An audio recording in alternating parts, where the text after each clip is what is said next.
विळेवाड्याच्या बाबतीमध्ये आपल्याला कल्पना आहे की 20 वर्ष हा लढा चालला होता. एक तर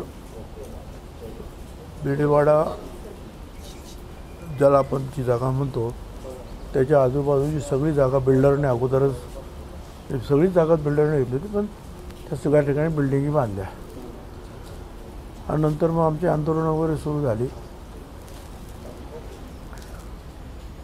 तर असं झालं की बाबा बिल्डरबरोबर काही समजवतं केलं तर काय होईल. मग गप्र प्रधान, सदानंद वरदे, बाबा आढाव, कृष्णकांत कुदळे अशी एक समिती आम्ही नेमली होती. तुम्ही बघा काय जर झालं, तुमच्यावर लोकांचा विश्वास आहे, आम्ही काय केलं तर म्हणते गडबड केली, पण ते काही जमलं नाही. मग आम्ही खूप प्रयत्न केले, जमत नाही म्हटल्यानंतर महानगरपालिकेने त्याच्यावर रिझर्वेशन ॲग्रिवेशन टाकलं. ते टाकल्याबरोबर तिथले काही लोक जे होते, दुकानं बरीचशी तर बंदच होती आणि भाडेकरू तर प्रत्येक वर्षापूर्वी सोडून गेलेले होते, ते लोक कोर्टात गेले. मी खूप मिटिंग घेतल्या कोर्टामधून, out of the court settlement करूया. अजित पवारांनी घेतल्या, चंद्रकांत पाटलांनी घेतल्या आणि मग शेवटी चंद्रकांत पाटील म्हणाले की बा आपण जेवढं त्यांना सहकार्य करतो तेवढं ते वाढतच चाललं आहे सगळं. तर आता मग काय होईल ते होईल हायकोर्टामध्ये. आणि मग हायकोर्टाने जे आहे आपल्या बाजूने निर्णय दिला ते स्मारकासाठी ही जागा द्यायला पाहिजे. त्याच्याविरुद्ध सुप्रीम कोर्टात गेले ते लोक. सुप्रीम कोर्टाने सांगितलं हायकोर्टाचा निकाल बरोबर आहे आणि सुप्रीम कोर्टाने सांगितल्याबरोबर मग महानगरपालिकेने जागेचा ताबा घेतला आणि मग वेगवेगळ्या काही आर्किटेक्ट करून त्यांनी काही डिझाईन्स वगैरे मागितल्या. त्या डिझाईन्स मी पाहिल्या, त्या डिझाईन्स अजितदादांनी पाहिल्या. मग शेवटी करीर होते मुख्य सचिव, मी त्यांना म्हटलं आता खूप झालं, तुम्ही तुमच्या सहकार्य हे बघा काय आणि लवकर लवकर काम कसं होईल ते बघा. आता तुम्ही कालापेवाय होता कामा नये. दरम्यानच्या काळात ते पण गेले आणि मग शेवटी जे आहे एक डिझाईन मंजूर करून त्यांनी त्या परवानग्या, वेगवेगळ्या परवानग्या घ्याव्या लागल्या महानगरपालिकेला. उंचीच्या बाबतीमध्ये सुद्धा परवानगी घ्यावी लागली.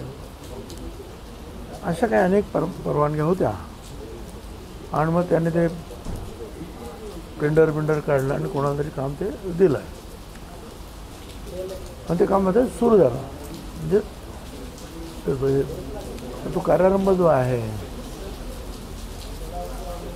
प्रधानमंत्री मोदी साहेब येतातच आहे, तर त्यांच्या हस्ते आपण तो कार्यारंभ करावा. मग ही अशी कल्पना पुढे आली आणि PM ऑफिसने सुद्धा ती मान्य केली. त्याप्रमाणे आभासी पद्धतीनं त्याचं कार्यारंभ सुरू होईल, कार्यक्रम होईल.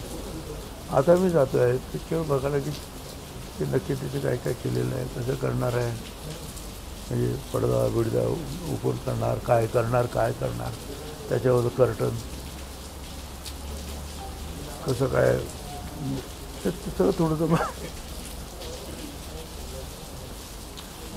बघण्यासाठी आम्ही जातो. मात्र दुसरीकडे याच विषयाला धरून विरोध केला जातो की मोदींनी ह्यासाठी काहीच केलं नाही आत्तापर्यंत आणि भूमिपूजनाला येतात, ज्यांनी केलं त्यांच्या हस्ते भूमिपूजन व्हावं असं म्हटलं जातं. असं आहे, राष्ट्रपती आहेत, प्रधानमंत्री आहेत, काय आता अनेक ठिकाणी ते कार्यक्रम करतात. मेट्रोचा कार्यक्रम, मग त्यांनी काय ते आतमध्ये बोगदा खाण्याचं तर काम नाही ना केलं बघारे. पण एक ती पोस्ट अशी आहे की आपल्या देशाचे प्रमुख म्हणून तो एक मान सन्मान आहे त्या वास्तूंचा, किंवा प्रधानमंत्र्यांनी ते केलेलं आहे. पण आम्हाला तर आनंदच आहे की महात्मा ज्योतिराव फुले, सावित्रीबाई फुले यांच्या वाटा जिवंत असतानासुद्धा आणि नंतरसुद्धा अवहेलनाच त्यांच्या वाट्याला आली. आणि त्या सगळ्याच्या पार्श्वभूमीवर जर प्राईम मिनिस्टर तसं करत असतील तर ती उत्तम गोष्ट आहे. पवारांच्या पक्षाने मात्र विरोध केलाय मोदींच्या येण्याला उद्घाटनाला. स्वागत आहे. ऑलरेडी त्याचं पवारांच्या काम पक्षाने विरोध केलाय म्हणे. स्वागत आहे. स्मारकाचं काम सुरू झालेलं आहे. असं असताना किती वेळा उद्घाटन करायचं हा पुन्हा विषय एकदा का करायचा असा प्रश्न त्यांचा आहे. 2-3 वेळा उद्घाटन झालंय तिथं. स्वतःही अनेकदा जाऊन आलं. हां भिडेवाड्याच्या तिथं 2-3दा उद्घाटन झाले. कोणी अजित दादांनी केले यापूर्वी. मला नाही वाटत आहे की त्यांनी केलं. उगीच काहीतरी सांगू नका. असं आहे मी सुद्धा PWD मंत्री असताना अनेक ठिकाणी 15 कोटीचा ब्रिज, काय 60 कोटीचा रस्ता वगैरे, आता प्रत्येक ठिकाणी मला काही जमत नव्हतं. अजूनही आमच्याकडे असंच आहे येवल्यामध्ये किंवा इकडे. काम सुरू करा, मी येईल त्यावेळेला नारळ फोडेल. तो एक औपचारिक समारंभ आहे, तो करतो. शाळा होणार की नाही सर तिथं? कारण शाळा होऊ शकत नाही असं स्थानिक पालिकेवर. असं आहे की तिथे जे आहे जागा कमी आहे, हाईटला प्रतिबंध आहे. त्याच्यामुळे महिलांना विशेषतः कौशल्य विकास किंवा स्पर्धा परीक्षा याच्याबद्दलचे जे क्लासेस वगैरे आहेत ते होते. ग्राउंड फ्लोअरला जे आहे महात्मा फुले, सावित्रीबाई फुले यांचे पुतळे असतील.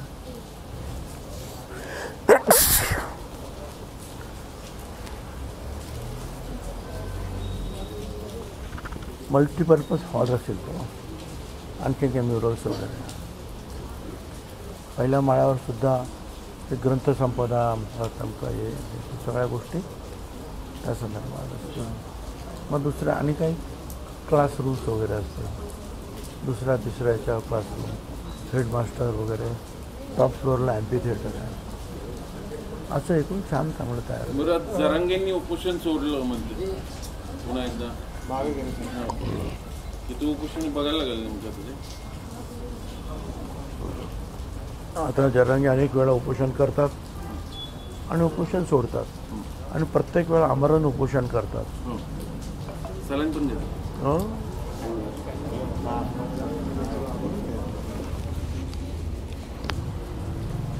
चांगली गोष्ट आहे. पण त्यांनी उपोषण का सोडलं? त्यांना काही कोणी सरकारतर्फे आश्वासन दिलं की काय याची मला माहिती नाही. ते असं म्हणाले की कोर्टानं मला आदेश दिले की तुम्ही उपचार घ्या म्हणून मला हे उपोषण जे आहे ते स्थगित करावं लागतंय. मात्र आरक्षण न देणाऱ्यांना मी सोडणार नाही. आता सत्तेत बसून आरक्षण घेऊ ज्याने आरक्षण दिलं जाईल. कोर्टाचं वगैरे मी तर काय अजून वर्तमानपत्र वाचलेलं नाही. पण त्यांना कोर्टाने सांगितलं असेल करायला माहीत नाही. पण ह्यावेळेस सरकारने आणि ते दुर्लक्ष केलं त्याच्यावर. सोडणार नाही तर मला काय हरकत नाही, धरा सगळ्यांना. बरं, मात्र त्याबाबत ते सत्तेत बसतील आणि म्हणजे विरोधक आता जे सत्तेत आहेत त्यांच्याकडे बघतील की बाबा त्यांचं असं म्हणणं आहे मग आता सत्तेत बसू. अर्थात ते निवडणुका सुद्धा लढणार आहेत, त्या दिशेने त्यांची तयारी सुरू झाली. अहो, मी मागे त्यांना सांगितलं ना 288 जागा तुम्हाला लढायच्या आहेत ना. अनेक ठिकाणी अनेक लोकांना बोलवून तुम्ही ते जे आहे चर्चा केलेली आहे त्या मतदारसंघाची. तर लढा, हिंमत असेल तर 288, 80 तर लढून दाखवा. 8 तर निवडून येऊ देत. काय त्याने ते स्वीकारावं ना आव्हान. मात्र साहेब दरवेळेस सरकार पायघड्या टाकायचं जरांगेंना मंत्री जायचे. यावेळेस कोणीच गेलं नाही. One at a time. जरांगेच्या उपोषण सोडायला सरकारतर्फे मंत्री असं कोणीच गेलं नाही. असं काहीतरी फोनवर बोलले म्हणतात. मग यावेळेस काय दुर्लक्ष केलं जरांगेंकडे सरकारने? रोज मरे त्याला कोण रडे. ते सारखेच उपोषण करतात. सरकारने का तेवढंच काम करावं. म्हणजे आरक्षणाचा प्रश्न सुटलाय असं म्हणायचं का? म्हणजे सरकारनं दुर्लक्ष केलंय.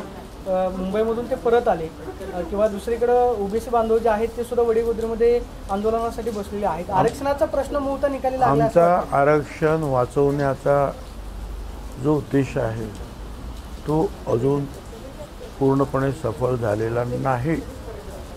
आमचं आरक्षण ओबीसीचं वाचवण्याच्या भटक्या मुक्त समाजाचं आरक्षण ते वाचवण्याचा आमचा जो प्रयत्न आहे त्याला पूर्णपणे अजून यश मिळालेलं नाही.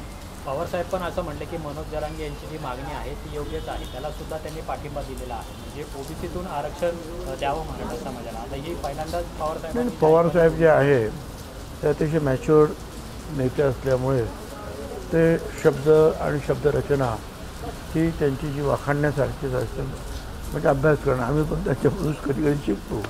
मात्र जे पण द्यायला पाहिजे, पण लहान लहान घटकांना बरोबर ठेवायला पाहिजे. म्हणजे काय, ओबीसीमधून मराठा समाजाला आरक्षण द्यायचं की नाही हे असं स्पष्ट कोणी सांगतच नाही. कोण सांगतं मला सांग काय? आणि मी तर सांगतो की जर जरांगे जर म्हणत असेल तर मराठा समाजाला विरोध करणाऱ्या लोकांना मतदानामध्ये अमुक करा तमुक करा, तर मी सांगतो की ओबीसीला विरोध करणारे जे लोक असतील तेव्हा जरांगेकडे जाऊन त्याच्यात कश्यपी लागले जे लोक ते जिथं जिथं निवडणुकीला उभे राहतील तिथं तिथं ओबीसी भटक्यामुक्त बांधवांनी त्याचा पूर्णपणे विचार करूनच मतदान करा. संभाजीराजे पण गेले होते भेटायला मनोज जरांगे यांना. तिसरी आघाडी सध्या त्यांनी सुरू केलेली आहे. तिसरी आघाडी संभाजीराजेंनी तिसरी आघाडी स्थापन केलेली आहे. ते सुद्धा मनोज जरांगे यांना भेटून आले. परिवर्तन महाशक्ती नावाची तिसरी आघाडी त्यांची बरोबर इथे स्थापन झाली. राजू शेट्टी एकत्र आले. जरांगेंना पण ते सोबत असं आहे, लोकशाही आहे त्याच्यामुळे ते कुणालाही भेटू शकतात, किती पक्ष येऊ शकतात पुढे. प्रश्न एवढाच आहे, संभाजीराजेंना जेव्हा आम्ही राजे म्हणतो तेव्हा राजांची दृष्टी जी आहे कृपादृष्ट्या राहतात ही सर्व जनतेवर सारखी असायला पाहिजे. ते एकाच घटकावर असता कामा नये एवढंच मला म्हणायचं. शेवटचा प्रश्न, कांदा आयातीवर पुन्हा एकदा बंदी, त्याचा एक परिणाम वेगळा दिसतोय. शेतकरी काहीसे नाराज दिसत आहेत. काय कांदा आयात काय झालं परत थांबवली ना? मग आयात केला जातो केला जातो. त्यामुळे शेतकऱ्यांचं असं म्हणणं आहे की मला काय माहिती नाही. निर्यात बंदी जी आहे ती लादली, मग नंतर निर्यात बंदी उठवली. आयात शेतकऱ्यांना केला फायदा कसा होईल? आयात केलं जातं की नाही मला काही कल्पना नाही. मी ती पाहावं लागेल, पेपरला काही मी वाटलं नाही अजून. पण निर्यात मूल्य जे बंद केलं काढून टाकलं आणि निर्यात शुल्क जे आहे ते कमी केलं 40% वगैरे. त्याचा फायदा असा झाला आहे की कांद्याचे रेट जे आहेत ते निश्चितपणे वाढलेले आहेत. लासलगाव मतदारसंघात माझ्या मतदारसंघात लासलगाव मार्केट आहे कांद्याचं. अक्षय शिंदेचा जो एन्काउंटर झाला त्याच्यावर आज कोर्टामध्ये सुनावणी झालेली आहे. या सगळ्या भूमिकेवरती आता राज्य सरकारवरच कोर्टाने ताशेरे सुद्धा ओढलेले आहेत. ज्या पद्धतीने हा एन्काउंटर झालेला आहे, तर तुम्हाला नेमकं काय वाटतं? काय मी कोर्टात काय झालं ते मला काही कल्पना नाही. आणि कोर्टात जर पहिलीच जर सुनावणी असेल तर दोन्ही बाजू कोर्टाने ऐकल्या असतील असं वाटत नाही त्यापुढं. त्यामुळे तुम्ही जे म्हणता की राज्य सरकारला त्यांनी फटकारलं वगैरे ते काही मला काही कल्पना नाही. आणि प्रश्न असा आहे ना की हे गुन्हेगार लोक कधी कधी जे आहेत जीवावर उदार होऊन पोलिसांचं पिस्तूल ओढ गोळ्या असतात अशा गोष्टी करतात. आणि त्यामुळे मग जीव वाचवण्यासाठी एक पोलीस ऑफिसर जखमी झालेला आहे. मग जीव वाचवण्यासाठी काय करणार? साहेब एक म्हणजे फडणवीस आणि शिंदे यांच्याकडून अजित पवारांचा एक्झिट प्लॅन आखला जातोय अशा आशयाची चर्चा किंवा टीका होते. ती संपूर्णपणे चुकीची आहे. कारण दिल्लीचे जे नेते आहेत त्यांनी वारंवार ही गोष्ट खोडून टाकलेली आहे. कालसुद्धा अमित शहा साहेबांनी हेच सांगितलेलं आहे, तुम्ही जसं BJPचं काम करणार आहात तसं शिंदे गटाचं अजितदादा पवार गटाचं सुद्धा काम तुम्हाला करायचं आहे हे त्यांनी सांगितलं. याचा अर्थ काय आहे? परवा जी राज्य मंत्रिमंडळाची बैठक झाली त्याच्यामध्ये चंद्रशेखर बावनकुळेंना 5 कोटींचा जो भूखंड आहे तो अतिशय माफक दराने राज्य सरकारने दिलेला आहे. म्हणजे मंत्रिमंडळात त्याला मंजुरी दिली अशी बातमी आज आलेली आहे. वित्तीय आणि महसूल विभागाचा याला विरोध असतानाही तो भूखंड त्यांना दिलेला आहे. असं आहे नाही, तो काही चंद्रशेखर बावनकुळेंना दिलेला नाही. ती एक संस्था आहे, त्या संस्थेचे ते अध्यक्ष आहे. त्यामुळे त्यांचा काय फायदा? आपल्या अनेक संस्था असतात. जैन धर्मियाच्या सुद्धा संस्था आहेत. मागे 1-2 वेळा त्यांनासुद्धा जमीन दिलेली आहे, नागपूरला दिली, इथे दिली. सगळ्यांना देतात ते, तर त्याप्रमाणे त्यांना दिलेली आहे. ते काय त्यांना दिले असं मी काही म्हणणार नाही. एक शेतकऱ्यांच्या संदर्भानं मुंबईच्या APMC मार्केटमध्ये जे माथाडी कामगार आहेत त्यात बऱ्यापैकी बांगलादेशी आहेत असं आज देवेंद्र फडणवीसांच्या समोर नरेंद्र पाटलांनी सांगितलं. तर कसं पाहता तुम्ही या विषयात? ते मला पाहावं लागेल, कारण नरेंद्र पाटील जे आहे ते माथाडी कामगार नेते आहेत आणि ते तिथली माहिती जी आहे त्यांना आमच्यापेक्षा निश्चितपणे जास्त आहे. त्याच्यामुळे काही चौकशी तर भुजबळ साहेब जरांगेंचं आज उपोषण सुटलं समजा, पण तिथं अजून 2 ओबीसी बांधव उपोषण करतात, त्यांच्याकडे कोणी लक्ष देणार की नाही? कारण तुम्ही ओबीसीचे नेते, त्यांचं उपोषण सोडायला तरी कोणी जाणार की नाही? आम्ही सकाळ आणि संध्याकाळ त्यांच्या संपर्कात आहोत. साहेब अजून एक प्रश्न होता. मग ते कधी उपोषण सोडणार? सोडतील. तुम्ही जाणार आहात? नाही मात्र साहेब तुमच्यावरतीच टीका करण्यात येते, म्हणजे की मनोज जरांगे वगैरे तुमचं नाव घेतात की भुजबळांनी त्यांना आंदोलन करायला लावलं किंवा जवळच आंतरवाली सराटीच्या वडीगोद्रीमध्ये बसवलं. असं आहे, मी जर त्यांना आंदोलन करायला सांगितलं तर म्हणत तुला कुणी आंदोलन करायला सांगितलं तेही सांगा.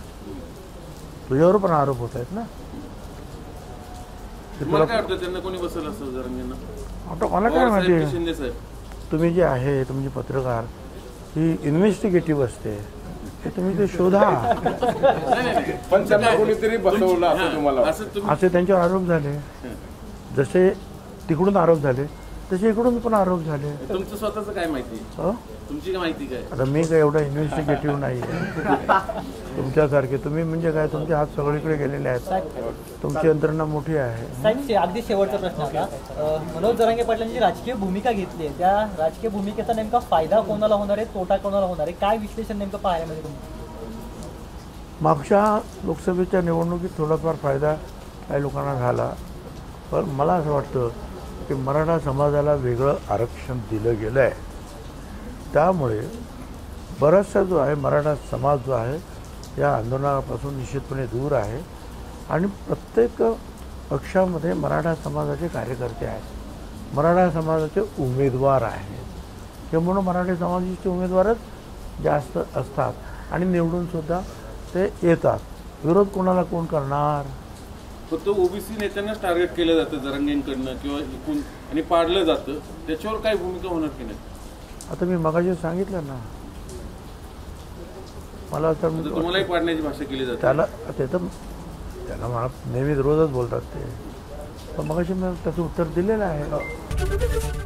ABP माझा, उघडा डोळे बघा नीट.